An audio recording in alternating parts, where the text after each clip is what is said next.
Hello friends. आज हम लोग भारत के संवैधानिक विकास के भाग 2 के बारे में अध्ययन करेंगे, जिसका पहला प्रश्न है, किस अधिनियम के अंतर्गत गवर्नर जनरल की परिषद में कानूनी सदस्य की नियुक्ति की गई। उत्तर है इसका चार्टर अधिनियम 1833। अगला प्रश्न देखते हैं, किस अधिनियम के अंतर्गत इंग्लिश मिशनरियों को भारत में कार्य करने की अनुमति दी गई।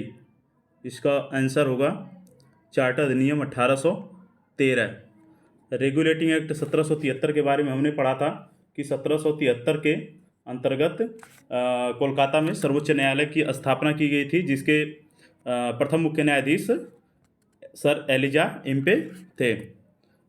अगला प्रश्न देखते हैं, 1919 के भारत शासन अधिनियम की प्रमुख विशेषता है। इसका हो जाएगा प्रांतों की कार्यकारिणी सरकार में द्वैध शासन की व्यवस्था। इसका उत्तर हो जाएगा प्रांतों की कार्यकारिणी सरकार में द्वैध शासन की व्यवस्था। अभी हमने पढ़ा है कोलकाता में सर्वोच्च न्यायालय की स्थापना 1773 के रेगुलेटिंग एक्ट के तहत। नियंत्रण परिषद की स्थापना पिट्स इंडिया एक्ट के तहत हुई थी। पिट्स इंडिया एक्ट के अंतर्गत हुआ था। अगला प्रश्न देखते हैं, भारत सरकार अधिनियम 1935 के अंतर्गत स्थापित भारत में संघीय न्यायालय के प्रथम मुख्य न्यायाधीश कौन थे।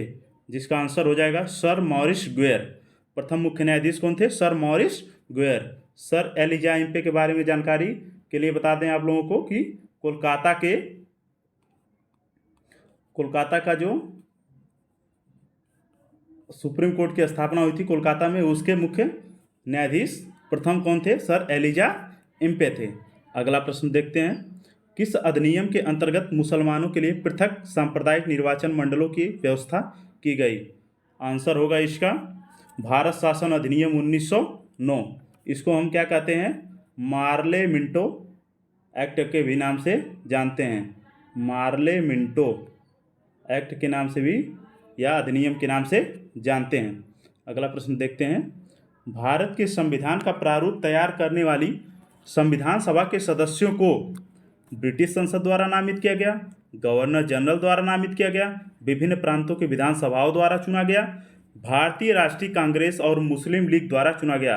आंसर हो जाएगा विभिन्न प्रांतों के विधानसभाओं द्वारा चुना गया। अगला प्रश्न देखते हैं, प्रश्न संख्या 7, संविधान सभा के चुने हुए अस्थायी अध्यक्ष कौन थे। संविधान सभा के चुने हुए अस्थायी अध्यक्ष डॉक्टर राजेंद्र प्रसाद थे। इसका आंसर हो जाएगा आंसर बी। अगला प्रश्न देखते हैं, बी एन राव कौन थे संविधान सभा में? बी एन राव संवैधानिक सलाहकार थे। कौन थे? संवैधानिक सलाहकार थे। सच्चिदानंद सिन्हा कौन थे? सच्चिदानंद सिन्हा संविधान सभा के प्रथम अस्थायी अध्यक्ष थे। प्रथम अस्थायी अध्यक्ष चुने गए थे। अगला प्रश्न देखते हैं, संविधान सभा की प्रथम बैठक की अध्यक्षता किसने की थी। संविधान सभा की प्रथम बैठक की अध्यक्षता सच्चिदानंद सिन्हा ने की थी। कौन किया था? सच्चिदानंद सिन्हा ने की थी। अगला प्रश्न देखते हैं, भारतीय संविधान सभा की स्थापना की गई थी। तो भारतीय संविधान सभा की स्थापना 9 दिसंबर 1946 ईस्वी को की गई थी।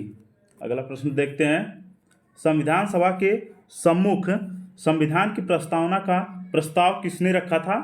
तो संविधान सभा के सम्मुख संविधान की प्रस्तावना का प्रस्ताव रखने का कार्य जवाहरलाल नेहरू ने किया था। कब किया था? 13 दिसंबर 1946 ईस्वी को। 13 दिसंबर 1946 ईस्वी को किया था। अगला प्रश्न देखते हैं, भारतीय संविधान को बनाने हेतु भारतीय संविधान सभा के कुल कितने अधिवेशन हुए थे। तो भारतीय संविधान को बनाने हेतु भारतीय संविधान सभा के कुल 12 अधिवेशन हुए थे। अगला प्रश्न देखते हैं, अगला प्रश्न है, भारत के संविधान के निर्माण में संविधान सभा को कितना समय लगा। तो भारत के संविधान के निर्माण में संविधान सभा को 2 वर्ष 11 माह 18 दिन लगा था। अगला प्रश्न देखते हैं, संविधान सभा की प्रांतीय संविधान सभा का अध्यक्ष कौन था।